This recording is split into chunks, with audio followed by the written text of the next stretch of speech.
I'm so excited today to be joined by Congressman Tom Suozzi from New York. Congressman, great to be here with you. Hey, Aaron, thanks for having me on again. I think we're becoming regulars. We are, and I really want to jump right in and talk about the issue that's impacting millions of Americans, and that's a potential government shutdown. You're on Capitol Hill right now, but your Republican colleagues are not. So where do things stand with negotiations?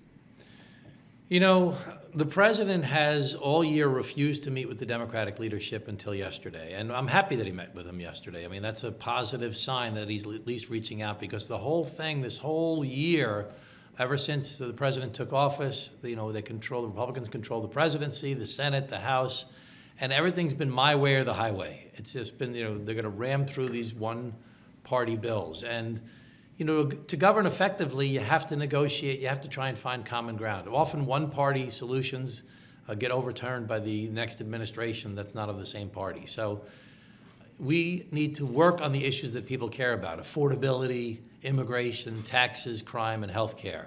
And to do that effectively, we need people to work together across party lines. Well, I want to push you a little bit on the current government shutdown that we're facing. Right now, Democrats seem to be united in that if we don't extend the Affordable Care Act subsidies, we're going to enter a shutdown. Are you prepared to potentially be in an elongated shutdown right now over these subsidies?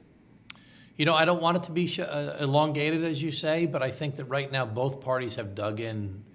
Both sides think that they are doing the right thing and they have the winning message.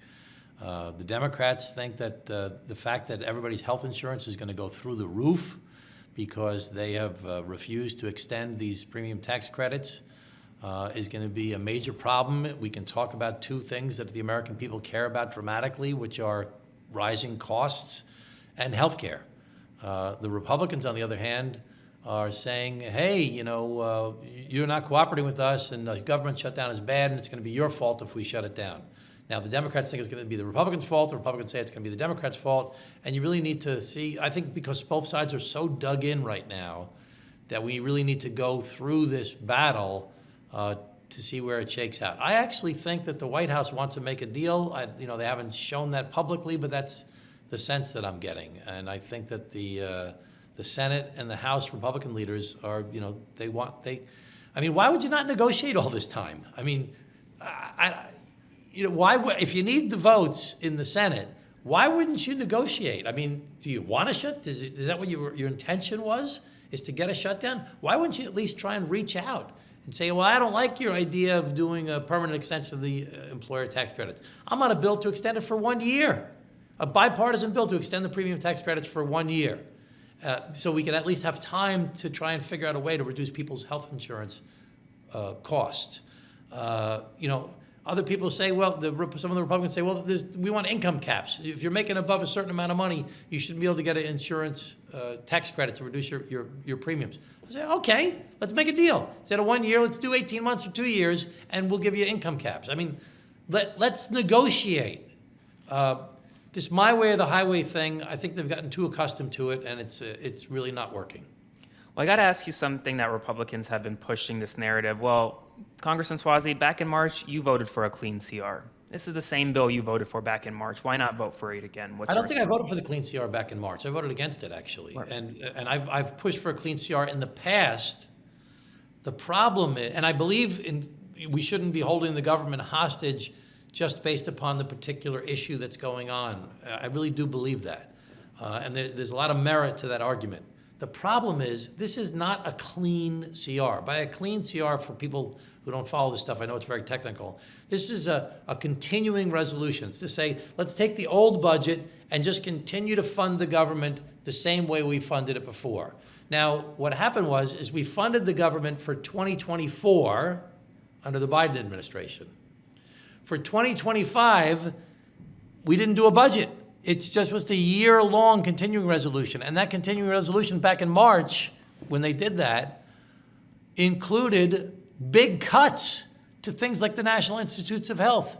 It included big cuts to different programs, to different things that members of Congress were trying to do in their different districts, on infrastructure, on different programs for veterans, like where the PACT Act was supposed to be funded.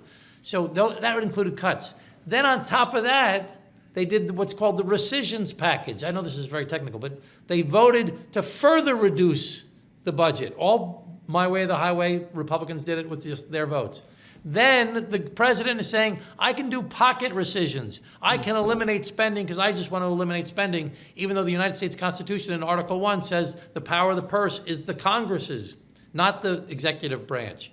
So that's going to be challenged in court. Then they have another thing called impoundment, where the president is saying, I got this money here, it's been budgeted, I'm not going to spend it. He's got $400 billion that he hasn't spent. And he said, the time's running out, I can't spend it, because he doesn't want to spend it on what are he perceives as the democratic programs, like he says that's a DEI program, or that's a climate change program, or that's something I don't like. So now why would Democrats negotiate a deal with their colleagues on the other side of the aisle if once you negotiate the deal, you're going to unilaterally break the deal by doing rescissions and impoundments and not spending the money? So number one, it's not a clean CR. And number two, you're changing the rules of the game by saying, I'm not going to do it what we agree upon anyway. Even Republicans are saying that doesn't make sense. They're saying, why would the Democrats agree to something where we're not going to hold up to our end of the bargain? Well, I got to ask you, a lot of folks are saying, well, maybe Democrats agree to this in exchange for no mass firings from Russ Vought. Are you worried at all that they're going to conduct these mass firings across the federal government? I am worried about it. I am worried about it. I think it's, they did all these Doge firings. Mm-hmm. If you remember with Doge, we have to go through the history. They said they were going to do $2 billion in cuts. Then they said, we can't find $2 billion. Let's do $1 billion in cuts. Oh, no, we can't do it. Let's do $300 billion. I'm sorry. They said $2 trillion in cuts. Then they said $1 trillion in cuts. Then they said $300 billion in cuts. They said, we can only find $150 billion in cuts. All that money has been clawed back because they had to hire the people back, and they lost so many lawsuits that they had to pay people off. They didn't save any money. And they're proposing the same thing now with Vote, trying to scare people, which is what they've been trying to do, is scare the employees, scare the public. And it doesn't end up saving money because of the way they do it. They've botched it every single step of the way. Listen, can't we just work together and work on the issues people care about? Can't we work together to try and reduce the cost of living for people, fix the immigration problem, work on the tax issues, especially for middle-class people, instead of giving tax breaks to the wealthiest people in the country? Let's work on public safety issues, and let's work on health care. That's what people care about. Let's work on that stuff instead of all this gamesmanship. I mean, I hear that from you. I hear that from you often, but do you hear that from your Republican colleagues on the other side? I mean, you could work I hear it from rank and file members all the time. I hear it from rank and file Republicans. Yeah, let's get to. I have a guy I've been working with. He's leaving Congress, and he looked at me the other day. I'm not going to say who it was. He looked at me. He says, "I hate this place. I hate it. There's so many problems, and all anybody does is posture. Nobody wants to get anything done." I mean, this is like a real guy. He's totally foreign as far as his politics from mine. He's a right-wing conservative. I'm a Democrat, and it's like, but I'm friends with the guy. And he's like, I hate it. And he's leaving. He's leaving Congress.